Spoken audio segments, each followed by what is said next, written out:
Hey, welcome back everyone to another episode of Interventions and Detentions. I'm your host, Brad, and this is going to be a fun episode for me because I have a special guest this week. I'm going to introduce Stuart Smith to you here, and in a minute I'm going to have Stuart introduce himself and tell you a little bit about himself, how he came to be, and what he's doing today. Just a quick story about how Stuart and I met. It was really kind of a happenstance chance kind of thing.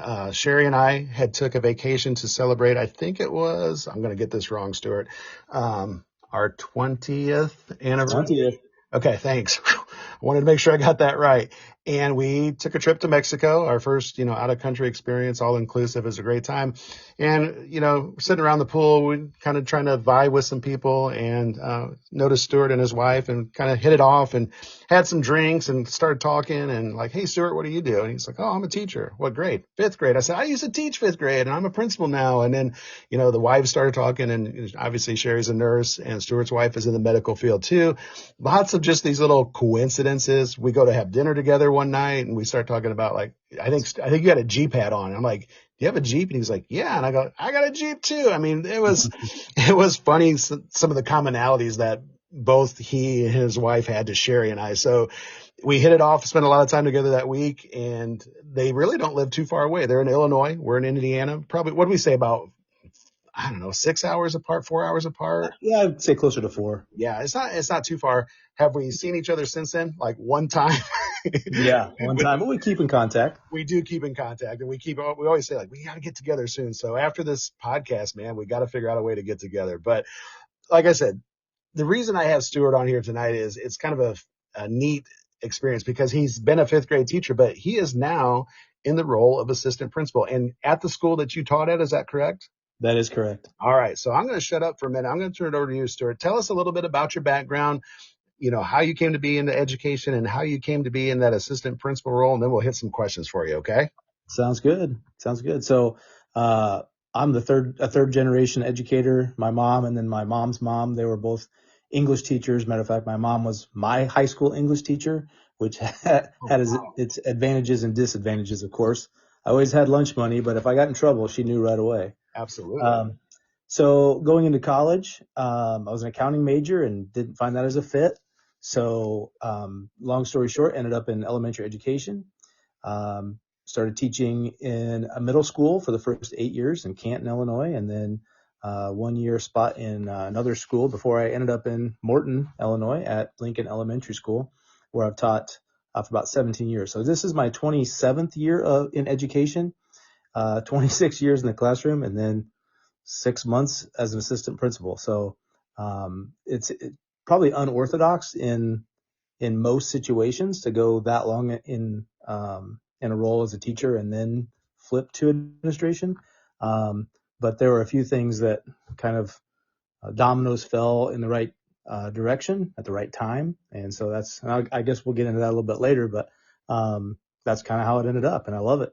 That's awesome. I'm glad to hear that it's going well so far. And I know I've checked in on you a few times as you've made that transition. And it is, I guess I do agree that it is a little unorthodox that you spend, so many years in the classroom and then like towards I don't want to say, you're getting on that other downhill side of the career, I guess, like I am. And I was kind of the opposite. I did 6 years in the classroom and then bam, jumped right into it. And I can remember when I got that first phone call of the offer of a principal's job, and I was super excited, and I hung up that phone and I was like, what the hell did I just do?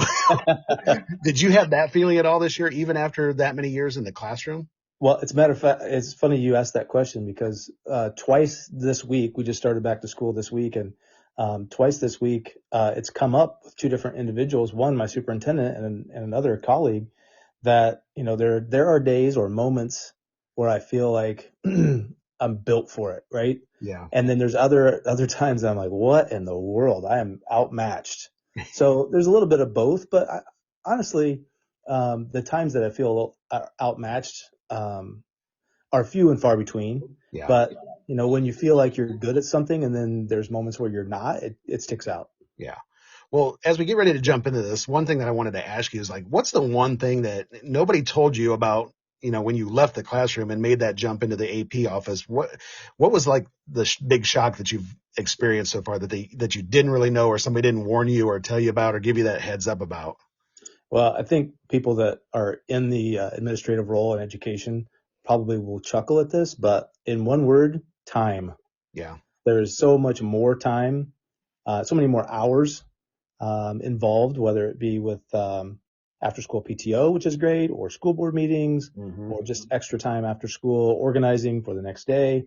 And you might say to yourself, what do you mean? You don't have a classroom full of students to plan for, but there are a lot of moving parts in elementary school of 515 students, kindergarten through sixth grade, that you've got to tie up loose ends or, build a foundation for things that are coming up.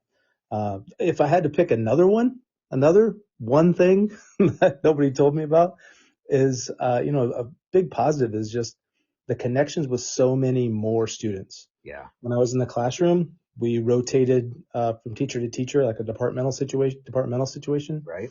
and I knew about 75 students. And then the students that are in sixth grade, I knew those. So you got to know about 150 students. But as an assistant principal who greets every student that comes into the school every day, there's just so many more connections and really more of a family connection than just an individual student from that family with a connection. So, there's time is, you could look at it as a negative because it's so much more of it, Yeah. but the connections with so many more students is a huge positive. Yeah, I get that. And I couldn't agree with you more on both of those things. And I think when I was looking at these questions, I was like, what was it for me? The one thing that nobody told me about. And I think it was that this position can also be lonely. I mean, I think you've got a nice setup where you've got a principal and you're the AP. I've never, well, I shouldn't say that. I did have a role through middle school, in my last intermediate job where I did have an AP, and it didn't feel as lonely that way. But like, there's times where probably even as an AP, you feel a little isolated and alone, I bet, don't you? Well, it's different. And I have heard that the situation that you're describing, I have definitely heard that from many people. And a former principal that I've had has mentioned that it can be the loneliest desk in the building. My situation is pretty unique. After teaching for 16 years in this same elementary school, my principal was a colleague of mine for 14 of those years, and then she was the assistant principal for 2 years, and then she got the principal job. So kind of piggybacking on an earlier comment that the dominoes fell in the right sequence for me to like get into this. Right. It doesn't feel really lonely because, well, the office staff is awesome, and my principal has been great as a mentor, and Yeah. even the district administration has been very, very supportive. Always just a phone call away. So it hasn't felt as drastic as maybe I pictured it in my mind before I started the job. Well, it definitely sounds like um, a great experience for your transition. I mean, it could be where you go to a different district, a different town, whatever, where you don't know anybody at all. What a great system that you have in place to make that transition. So let's kind of talk about that for a minute. When you think back to where you made that decision of, "Yeah, I think I want to be a principal," what inspired you to make that jump? Okay. So I will be very honest with you. I loved teaching. I loved it. Mm-hmm. And it was really only a colleague of mine who had secured her administrative credentials using a 1-year program from an in-state institution. And she mentioned to me, "Hey, you can get this done in a year and you'll have, this other certification. But really, I mean, you move across the pay scale. And as teachers, that's really the main way of increasing your income." So I was like, okay, well, I'm an old dog and these are some new tricks. Everything was online and there was definitely a learning curve. But I wish I could say, there was this principal or there was this person that said, you can do this. And Right. I was like, you're right. It really wasn't like that. It was really kind of a slow start to it. But during the year that I was getting the coursework completed, the principal at my elementary school, she was planning to retire at the end of last year. And then luckily our assistant principal, who is now our principal, got that job. Yeah. And then the wheels started turning that maybe this could be a decent fit. Right. And of course, my wife and my two kids, they were all on board with encouraging me to take the next step and to also, expand, because I was getting pretty comfortable, Brad, pretty comfortable, kind of knew the curriculum and, Right. step out of that comfort zone. And I, it was, the idea of it was scary, but I trusted them, and as I hope they trust me when it comes to, life decisions. So it really was a slow process, but, and maybe also unorthodox, that it wasn't like I've always wanted to be a principal. But that's kind of how the ball got rolling. Huh. So in that year program, was that like a master's program? Do you have to have like I had to get my master's in administration to become a principal. Is it just a certification, or how's that look? Because I'm like, wow, that's pretty cool that you could get through that in a year. So you can only take this the way that I did it if you already had a master's, and I already had a master's in elementary education. Gotcha. So this is a specialist degree, Yep. 32 hours. And yeah, so a little bit of a unique situation for me because I already had my master's. Nice. Now, one more question, follow up to that. Does that just leave you at the building level, or could you go into a superintendency then? Not with my certification. Okay. Okay. I didn't think so, but I thought, well, every state's different. There's different criteria. So I thought that would be kind of cool too. If you ever, Yeah, I guess I'll follow up with one last question. Do you see aspirations in your future of being a superintendent? I don't. I don't. I'm not even going to hesitate. Good for you.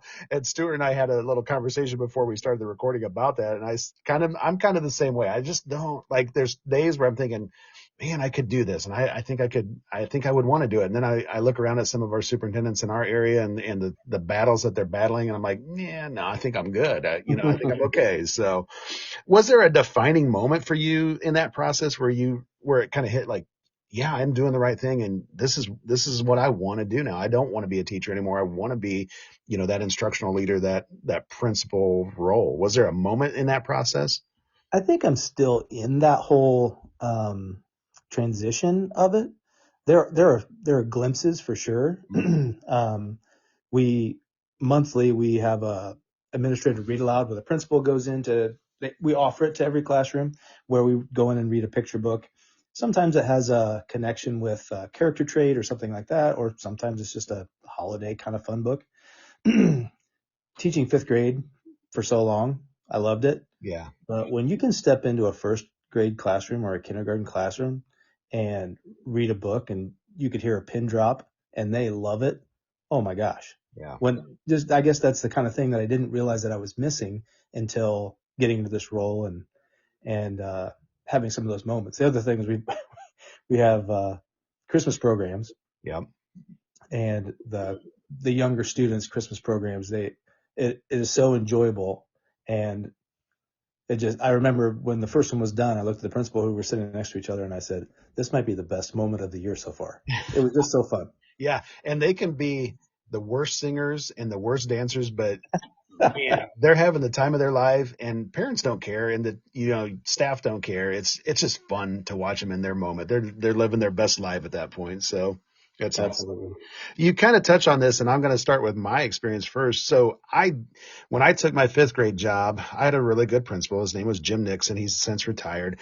And I think it was probably about year two, he was very philosophical, and he'd kind of, put his finger against his face sometimes like, Brad, do you think someday you might want to get into principalship? I think you'd do a nice job, and you've got these qualities to bring to it. And he was the one that kind of planted that seed, I guess, for me, because I kind of like you guys, like, I don't think I want to be a principal, but I also knew, like, if I wanted to make that jump on the pay scale, I was going to have to get a master's. And then I kind of told myself I may as well get it in something I might use. And that was, to me, leadership.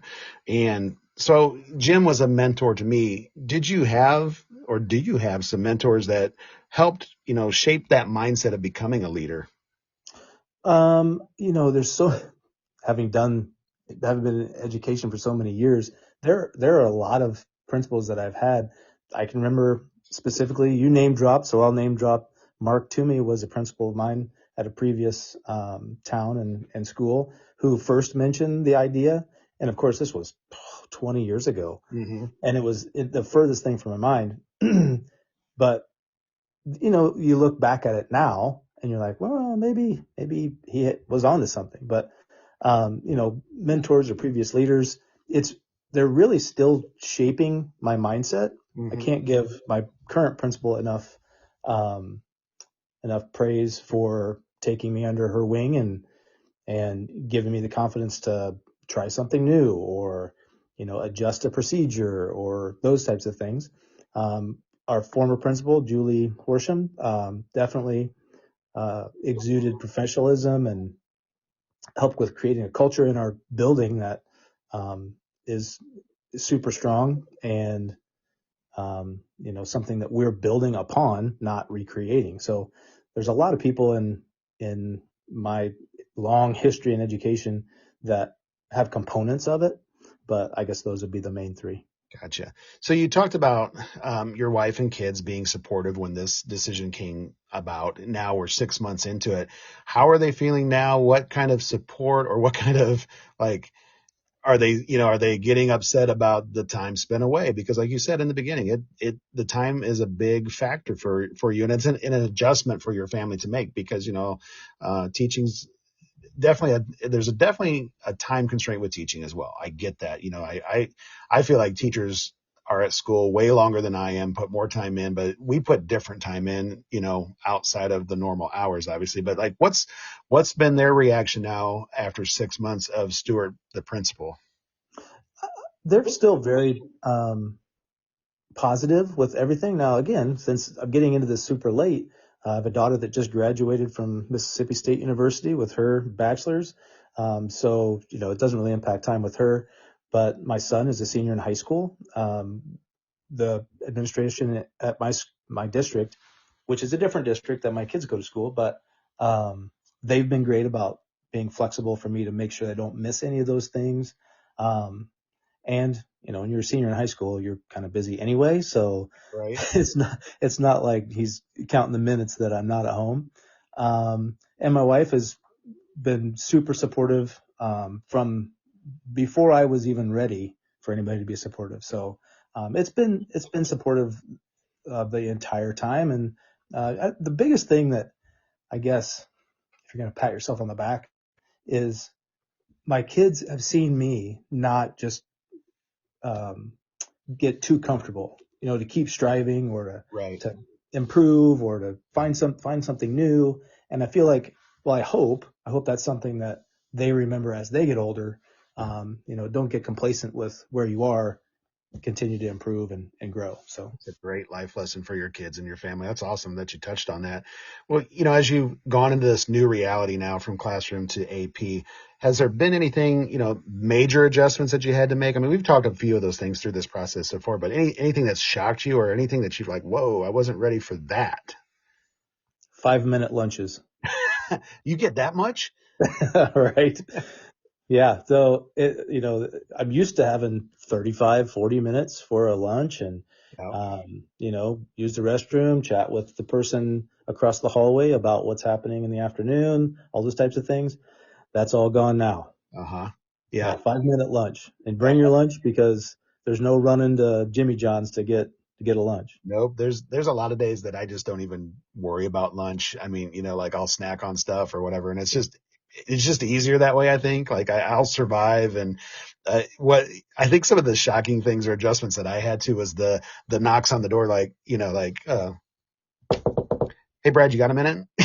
Just those Whether you do or not, right? right, whether you do or not, and you're never going to say no. You're going to say, yeah, sure, what's going on? But those were kind of things that I had to get used to too, because as a teacher, you don't really have those kind of things other than if a kid, unexpectedly needs your attention. But yeah, the 5-minute lunch is a real thing. So talk about some behind the scenes of your daily admin life, like the scheduling, discipline, emails. What's your day look like as an AP? So, like the start of the day is outside. Some days it's beautiful. Some days it's windy. Some days it's very, very cold. So, um, we welcome the students into the building every day. And then after that, it could be one of many things. It could be an observation for a teacher. It could be a read aloud with a class. Um, it could be, uh, wow, I'm trying to off the cuff think of all the things. Sending emails for to staff about upcoming events or trying to grab volunteers for different activities that are going on. And then we've got the 2-hour lunch window where we have 4 lunch periods. And we have supervisors in the cafeteria, but it always is helpful to have an administrator presence. So sometimes it's just the principal. Her name's Wendy Bastine. Sometimes it's me. Sometimes it's both of us, which is great. And that time is also recess time. So there can be conflicts during that time outside. So sometimes that's a very busy 2-hour window. And then things settle down from about 1 o'clock to 2 o'clock. It gives some flexibility to check in with some teachers or make some informal stop-ins, or we have staff that's really great about letting us know if they're doing something unique, or they're trying something new and they want us to see it and give them some feedback. And then by the time it gets to 2:30, which is a pretty quick day, 2:40 students are dismissed and I'm outside for pickup. That takes about 20 minutes or so. And then after school is exactly what you mentioned before the question about, the knock on the door and those types of things. Right. Yeah. So That's a planning for the busy next day. day. That's a busy day. Sounds a lot like mine, actually. You mentioned, teacher observations, evaluations. So I'm going to jump into this question real quick. Have you found it challenging when you now, Principal Smith, not peer teacher Smith, have to go into one of those classrooms that you worked right alongside somebody and joked around with about observations, probably? How's that going for you now, and how's it going for your teachers, I guess, like having Stuart come in and be the, evaluator? I really think it's probably weirder for them than it is for me. Mm-hmm. And I only say that because um, this is such uncharted waters for me this first year of doing this. And I feel so much more at ease with it now than I did 3 months ago of just, doing so many. But it's really been a pretty smooth transition. Now I will tell you, Brad, that our summative meetings for the evaluations are coming up in January and February. So, really uh, when the score, if that's what we want to call it, or the grade or the rating, is finalized from that year's pile of evidence, Mm-hmm. that could be it could be some awesome conversations. It could be some challenging conversations, but one, we touched on it before. One thing that makes this really unique is I've been a staff member there for a long time, and I was one of the most senior teachers or certified staff members. So it's not like they don't know me. And I hopefully, you can't see me, but my fingers are crossed. I hope that those relationships, will transcend moments of, talking about different types of growth strategies or things like that. Or, there's many staff members I know their husbands, I know their kids, I taught their kids. So it's not like they don't know me. So I hope that all of that historical time and effort plays into trust. Well, and I would So assume, I think an advantage in your situation would be, just first off, the duration of time you spent in the classroom teaching, but then the transition from that to administration. I would guess teachers are looking at you like, well, he's still, he's not that far removed from the classroom, so he's not going to come in here and, try to fix things more than maybe, give me some insight or maybe some pointers, some tips, some strategies that would really be useful from his experience. Have you found that to be true? well, kind of the opposite. Like there's times that I've done an observation and then we have uh, a meeting afterwards, and I will just have to say, honestly, I don't know what really, really good phonics instruction looks like because I've, in second grade or first grade, because I've never done it. Yeah. You know what I mean? I So feel just you on being that one.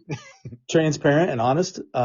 But since the first time I've seen that, I've seen a multitude of great engagement of students and what I think is really, really good teaching. And, really, this kind of section of questions goes along with, is there really any turmoil or any worry and those kinds of things about relationships with former, I would say colleagues. We're still colleagues, but, in a different way. Mm-hmm.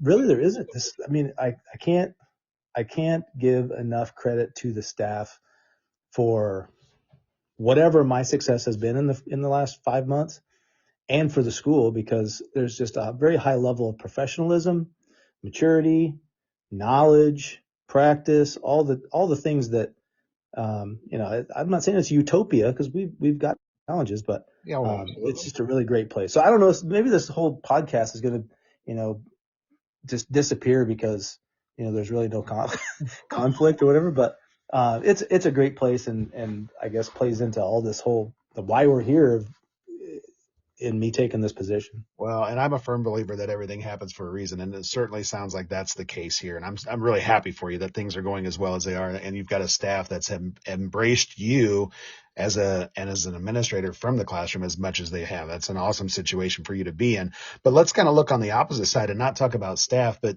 has there been any hard lessons learned in this transition? I'm thinking like parent phone calls, parent meetings that, when you got that parent says, I want to talk to you about what happened with my son yesterday, or those discipline phone calls. What kind of lessons have you learned so far in these 6 months in those situations? Well, I really haven't had. Um, I'm still kind of waiting for the ball to drop on angry parent. I haven't had an angry parent phone call. I've had to make plenty of phone calls about student choices that were less than stellar, Yep. and but it was really not directed at me or a decision that I have made. I will tell you that one of the lessons that I've learned, and it still bothers me, is in situations where we have a dysregulated student and I can't fix it. I know that sounds very like straightforward, but there are I feel like I've got a lot of tools in my toolbox to do a lot of things, and then there's this. Yeah. And am I learning? Yes, I'm learning, but I guess I want to be great at it right out of the gate, and I'm still learning. So I mean, it's a hard there. If you ever if I ever have to like put my elbows on my desk and put my hands over my face, and just kind of take a deep breath, it's Mm-hmm. those kind of situations, because I just want to help. And in those situations, there we have staff members that have a lot more experience and a stronger relationship with the students that help with that. And I guess I'm not there yet, which is a hard lesson to learn. Well, I will tell you, not to burst your bubble of hope, but even after 20 plus years as a principal, there'll be days where I think I'll go to get this kid and I can fix it. And there ain't no way he's listening to me or she's listening to me, or, I'm going to get him calmed down. It's a learning experience, brother. And every situation is different, unfortunately. And what worked with this kid, like, is not going to work with this kid. And all the training in PD. I don't know if you guys utilize, crisis prevention, CPI. I mean, that's what We we do. we take that training every year and refreshers. And there's so many good things about the de-escalation part, which I feel like is the most important part of CPI, because if you can, regulate or de-escalate the kid or the situation, it's going to end up in a lot better way than if it goes south. And I'm with you. I'm a fixer too. And not only my career, but my marriage, or I try to be. And I fail more often than I win, unfortunately. So, but we learn from those failures and, you know, debrief from them. And maybe next time we make adjustments that work a little bit better to our advantage. So Fair. you, I think, are a lot like me too in the aspect of building relationships. That's probably how you and I connected way back, years ago in Mexico. How did you start this year building those relationships and trust with kids? Let's talk about kids first, because like you said, you were kind of isolated as a classroom teacher in grade level. You knew the grade level kids and the kids that you had just passed on to the next year's teachers, but you had all these kindergarten, first, second, third, fourth graders coming up to you that you really didn't know. And here's new assistant principal Smith. How did you start right off the bat building some good relationships with kids? Well, you know, outside of myself, I think that the positive relationships I've made with older siblings help with younger siblings. Mm-hmm. I think that having good relationships with families was a great head start. But like just within the school day, greeting those students at the front entrance every single day is awesome. I can't I can't tell you how many hugs that I've gotten from students that I'm like, is your name Betsy, or is it, I'm still trying to figure out all 500 names, but just just being present there and being visible is a big piece, because when you're a fifth grade teacher in your own kind of cycle of your day, second graders might not know who you are because you're not in the same schedule or routine. Right. So just seeing them first thing every morning and smiling and telling, say happy, good morning, and making a comment of their Star Wars shirt or whatever it is, kind of helps to make those connections. Another thing is being visible. Yep. Mrs. Bastine, our principal, and myself, we've tried to make ourselves visible in the hallways, even working at a table in the hallway or on a cart in the hallway, just so we are visible to students and we are accessible to teachers. And just calling the office if need be. We're right there in the hallway. Is that every single minute of the day? No, but it's definitely something that we're pushing. And then if you're in the hallway or if you're in the cafeteria and you smile and you say good morning, or you take the time to listen to a student, that can go a long way. So I think those are some things that have helped build trust with students. And then teachers, I have a really good relationship with all the teachers. So maintaining that, I think, maybe I'm going to your next question, but maintaining the trust with teachers, I think, is just being transparent and being straightforward and being honest. All of those things will pay dividends when things are going great, and then when we have challenges. So just being honest. Good job. I like it. So you told me at the beginning, before we started to hit the record button, I'm not going to go through what your day was like today, but you said it was a long day and you're tired. How do you keep that sense of humor going on days like you had today? How you come home and say, like, dude, do I really want to go back and do this all over again tomorrow? How do you keep positive? How do you keep that sense of humor going? It's not easy every day. Some days are easier than others, but I do feel like during the course of the day, if it was a rough morning, getting back out into the hallway, and maybe you pull a little bit of positivity from somebody that's in the hallway as well, or um, you pop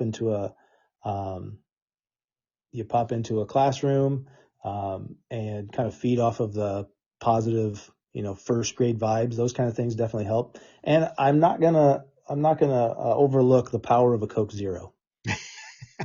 I hear you on that. For me lately, it's been Bloom Energy. And first thing in the morning, Sherry's on me all the time. Like, you got to slow down on those. I just have one a day, but man, it sets me up to a good thing. And like, if it's Coke Zero for you, man, do what you got to do. I say, there's worse vices than that. So let's think about this for a minute. And we kind of touched on it once, but thinking about the day that you had today, and you're tired and maybe even a little frustrated and worn out, there's probably somebody in your building that might be where you were a couple years ago, where they're starting to think, I might think about going into administration. What would you say to that aspiring, uh, leader that's now a teacher after a day like today? Well, the the it's kind of a big step for some people and maybe a smaller step for others. I think a big piece of it is just be honest with yourself. Um, I I feel like I'm ready for this job now, even though at the beginning of the year I questioned some days. But that's me, and we're not all the same. And you clearly got started way earlier in your career than I did, and it's you've been great at what you do. So I think just being honest with yourself to know if you're ready is a big piece of it. And I think this podcast is another way of sharing the positive situations of administrators, and that it's not all just overpowering paperwork and phone calls and all that kind of stuff. There's definitely a lot of fun and a lot of awesome pieces to the job. But just being honest. I think if somebody came to me and they said, I'm thinking about getting into it, and but I want to get your take on it. What do you think? Right. I would say to just know when you're ready, because it's not the same time for everyone. And I feel like if this was 10 years ago, I don't know that I would have had the tools to be ready. Mm-hmm. Do you, I mean, as you look around and you visit your classrooms and you do your observations, and you don't have to name names, obviously, because I don't want to put you or anybody else in your building on the spot, but do you find yourself looking at your staff and picking out like, oh, I think that one right there, I think they've got what it takes to make that next step and become the instructional leader or the next AP, are you seeing those kind of traits in people as you visit classrooms? I don't know if I could go as far as like getting into administration because I don't know as much as I'll know 3 years from now about what all the pieces needed for it to be successful. Yep. But I definitely recognize the leaders that we have in our school, and some of those leaders are fantastic because of longevity, because of knowledge. They're leaders because they lift people up, whether people recognize it or not. There's a big culture piece, and then there's some very very young leaders that either volunteer to present at um, some PD, or when asked to um, volunteer on a committee or do some of these other things, they they either don't hesitate because they're eager to, or they think about it and they're like, this is good for me, and this is going to be good for my grade level or good for my students. There's definitely a lot of leaders in our building, and another big win. I guess I'm all over the place, Brad, but Oh, you're good. You're another good. big win of having this position is I love our school. It's very high functioning. The culture is great, but I didn't know how awesome each individual teacher was until I went into their classroom for an hour or 30 minutes or read uh, read aloud, those types of things, to see the great education the students are getting Mhm. and the awesome personalities of all these teachers in front of their students. Right. That's awesome. Now, that brings me to a question that's not on our little notes here. Do you have your teachers ever take advantage of those situations where they go visit classrooms, not as an observation or an evaluative tool, but just like a learning tool, like, hey, I want you to go see so and so because they're really good at, phonics instruction or their morning meeting or whatever it might be. Have you guys, you and your head principal as a team, pushed that kind of experience on your teachers yet? Absolutely. Julie Horsham, a previous principal, she put it on us about 3 or 4 years ago that we just pulled names out of a hat, and we went. The expectation was 10 to 15 minutes on your own planning time, and if it didn't work for the other teacher or you couldn't figure it out, they would come. One of the admins would come and supervise your classroom while you went to go do that, and it was super valuable for me at that time to be in. Uh, a pretty profound special education classroom and to see for lack of a better word, magic that Hmm. happens in there. So yes, this year we did basically do the same thing, and there was a lot of positive feedback from, it's kind of weird, right? Because if I'm a fifth grade teacher and I'd like to go see, what's happening in fourth grade, even if it's in my planning period, it's kind of weird to ask your colleague, "Hey, can I come in and watch you teach for 10 minutes?" Right? But if the admin puts it together where we're really encouraging you to go do that, and we're willing to cover your class, it had a lot of power positively for the staff to see their colleagues in their own element, and maybe they picked up a thing or two too. And I haven't done that in this building. I've done it in previous buildings, and I felt like it was a pretty positive experience. Sometimes it's a little hard I feel like it's hard for teachers to watch teachers because they do not want it to be evaluative. And I feel like they almost feel like it has to be at some point. I'm like, no, it doesn't. I just want you to go watch. Really, I want you to watch the kids more than the teachers sometimes because they're the ones that are reacting from the instruction that's going on. So if the kids are doing great things, there's great things happening from the instructional leader in the classroom. And I don't know, maybe it's because my building's a little bit smaller and everybody really knows everybody really well. But again, they don't get to see each other teach. And I'm trying to figure out how to kind of finesse that a little bit and get it's almost like anything else. Teachers have to come up with that idea themselves sometimes Yeah. versus me doing it. So I'm still kind of playing with that, but I might have to talk to you off, off the microphone sometimes about, yeah, hey, Brad, try it this way, or you do this. I think Yeah, you, the guy in 4 months yep. telling the guy's been doing it for 12 years or whatever. Hey, old dog, new tricks, buddy. I mean, I think it could work. So talk a little bit about, again, you're not too far out of the classroom, that teacher mindset. Ha, has keeping that teacher mindset been a big, like, has it played a big role in this transition for you and, kept you kind of maybe grounded even? Um, I think trying to be humble about not knowing what I don't know yet has been important for me. Um, I don't know how much. I think I'll be better at, I would say teaching teachers, but facilitating PD for teachers, that kind of thing. I think I'm going to be better at that in the upcoming years. I honestly feel like, I'm out of that doggy paddle stage, but I'm still trying to look around and see if there's sharks or, if there's a wave coming, those kinds of things and we have really great instructional coaches in our district that cover a lot of that. Not that it's not my job, because it is, but I think, I've been given grace to kind of tackle a few things at a time. Yep. Um, and the PD thing, if I think that's kind of where you were going. I feel like, that's on the horizon, but it's not tomorrow. Nice. So again, yep, you're fairly new to this, but I think this is a valid question at this point too. Based on, the 6 months and where you're at, what's the best piece of advice that you could give, or maybe even encouragement for teachers that are thinking about making that jump? Yeah, it's probably not going to be as scary as you think it is. If they're like, if somebody in administration would come to a teacher and said, "Yeah, I think maybe you'd be good at this," you should trust them. Hmm. And if it's on your own, um, make sure that you feel confident.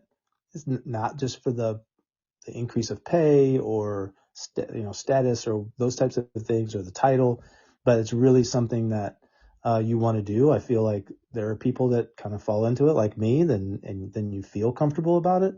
I'm a comfort zone guy, so I guess that's how most of my life is. But Right. um, I think if somebody approaches you, you should probably listen to them and Nice. give it some thought. So on the flip side, what was the best piece of advice that you received as you transitioned into the athletic, or not athletic, the assistant principal's office? So when I was a great question. When I was considering applying for the job, I had a former colleague that then got into administration at a different building in our district and then moved outside of the district. I asked him if he'd meet me at Jimmy John's, and we had a sandwich. And I asked him basically that question. I said, what is the number one thing that would make not only me successful, but Lincoln School successful? And he said, be a united front with the principal. Make sure the office staff, school staff, just keeping everybody as a solid unit. He said, but if there's two people kind of in charge, those two people have to be on the same page. Yep. And lucky for me, I've known Wendy Vestine for a long time. Not in this role until the last 5 months, of course, but always respected her, the way that she treated people and valued culture. And we have, I'm sure we're not always going to agree on every single thing, but we have really been a united front for this first semester. And I think it's been powerful not only for us in our new roles, but also for the culture of the school. Awesome. I don't ask for advice very often because, sometimes I just don't want somebody's advice. But my second principal's job was when I went back to the elementary school that I attended as a kid. And, some of the same teachers were still there that I had, hometown boy coming back to his building. And my principal that I had as a kid, he ran our inter-school mail. He'd been retired, and his name was Richard White. Super tall man. He always reminded me of like the Jolly Green Giant when I was a little kid. He just looked enormous, tall, thin, Mhm. sturdy stature, never really smiled.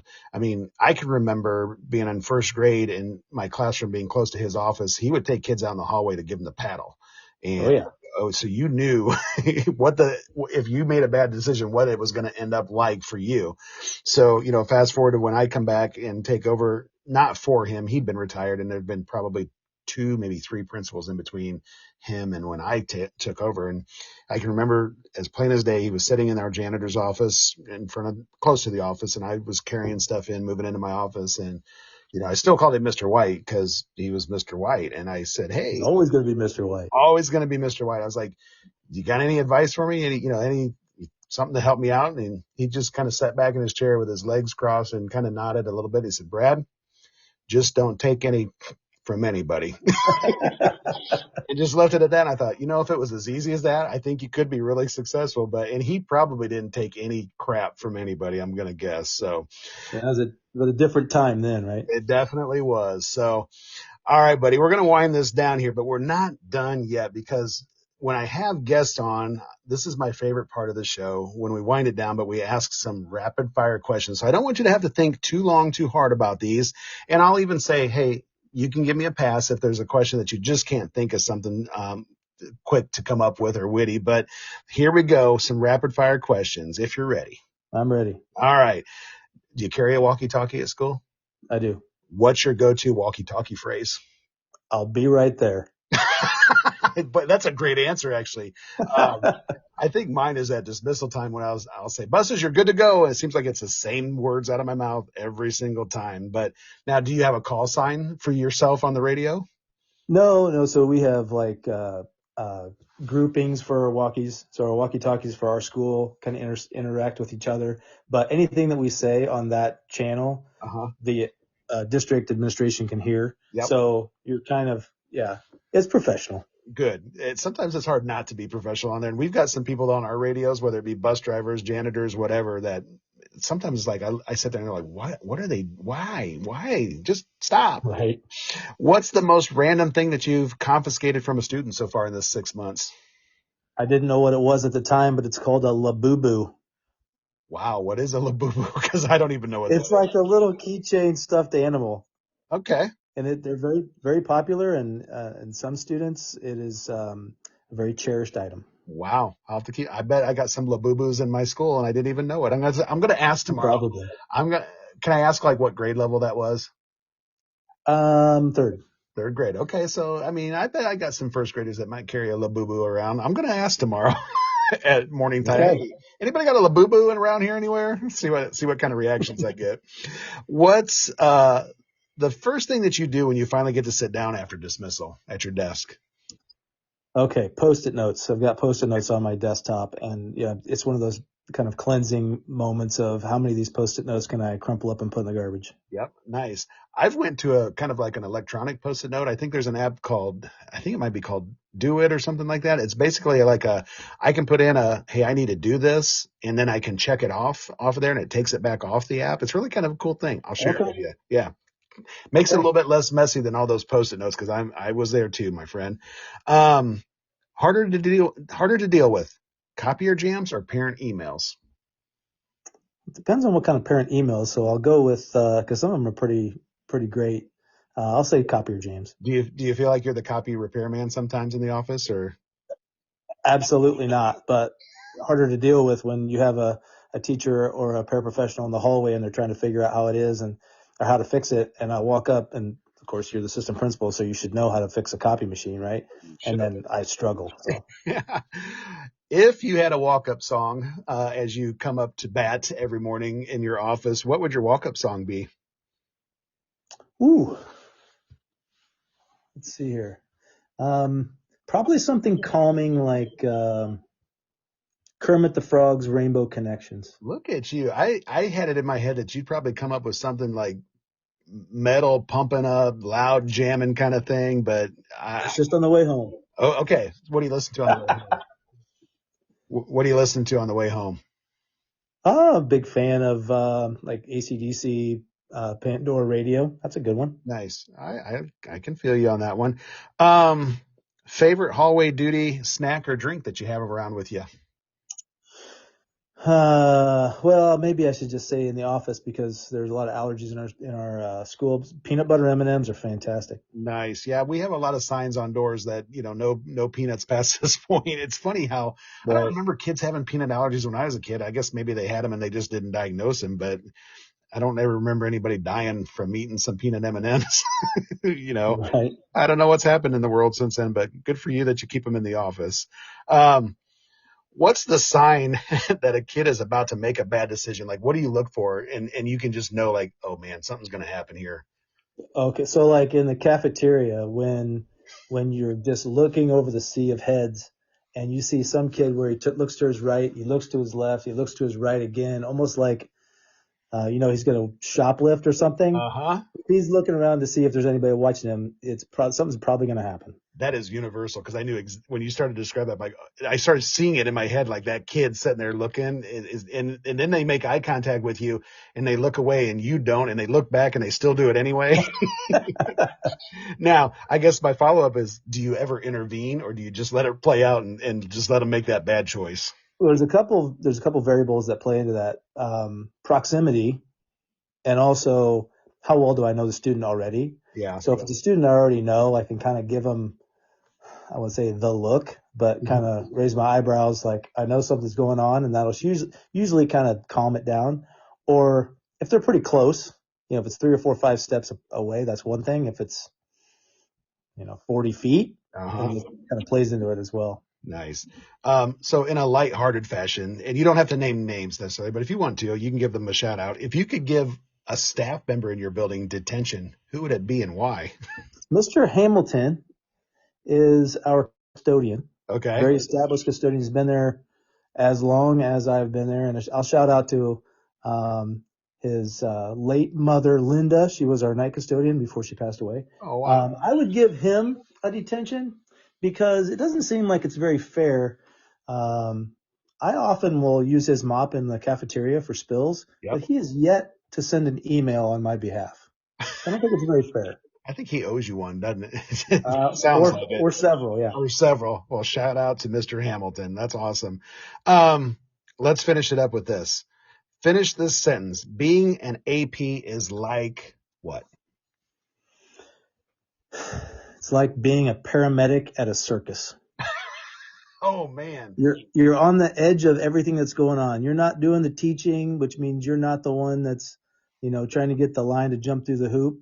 Yep. Um, you're not the one that's doing the high trapeze act, like the sixth grade teacher that's trying to teach ratios and that kind of thing. But you're right there on the edge, waiting to be needed at any moment. And you want to be needed, but you kind of hope everything goes well. Exactly. Well, that pretty much describes it right there. I love that analogy. Stuart, we're at the end, buddy, and I can't thank you enough for taking time out of your busy schedule. And I know you had a long day today, and I even gave Stuart the out. I'm like, buddy, if you don't want to do it tonight, we don't have to. We got plenty of time. He's like, I'm ready. We got this. So thanks again for jumping on. Any last thoughts or words of wisdom you want to share with people before we sign off here? Well, I just appreciate you inviting me to do this, and not only are you a dad and a husband and a principal, but you're also trying to lift up other people in the either in education or outside of education with your podcast, and probably how you greet people at the grocery store too. So keep Absolutely. doing you.